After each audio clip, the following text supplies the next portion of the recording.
nasunog ang aking bread. Hindi magkaparehas ng init yung ano. So, time check.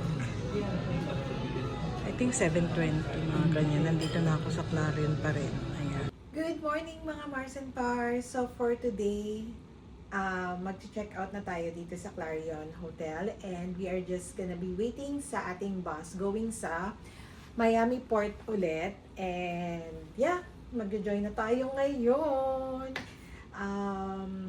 Ano ba? Ano pa bang mga i-share ko sa inyo? So tapos na rin ako mag-breakfast. Nandito pa yung luggage ko. And yun nga, kagabi wala naman ako naging roomie dito sa kwarto. And yeah, pakita ko sa inyo yung view.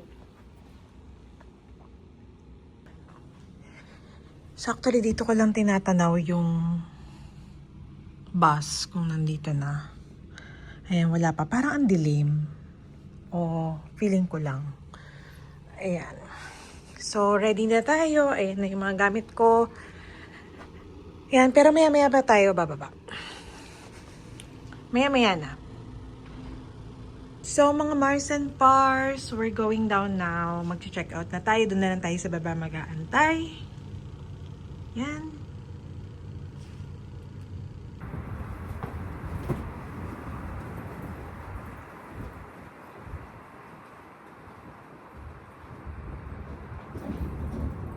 Mga Mars and Pars, nandito na ako sa loob ng van. Ayan. So around past 9 na. Yay! Going now to Sunrise. Konti lang kami. Sabi ni Ethan, yung transportation, mga 11 lang daw. Parang ganun lang. Konti lang. Sana ganito lagi yung movement. So, chika later. Bye!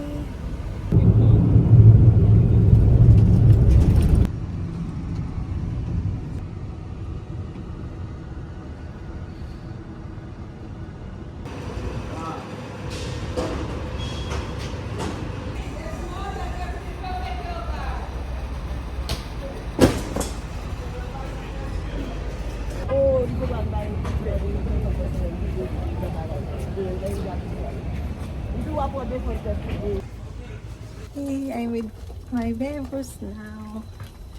Tay, thank you po.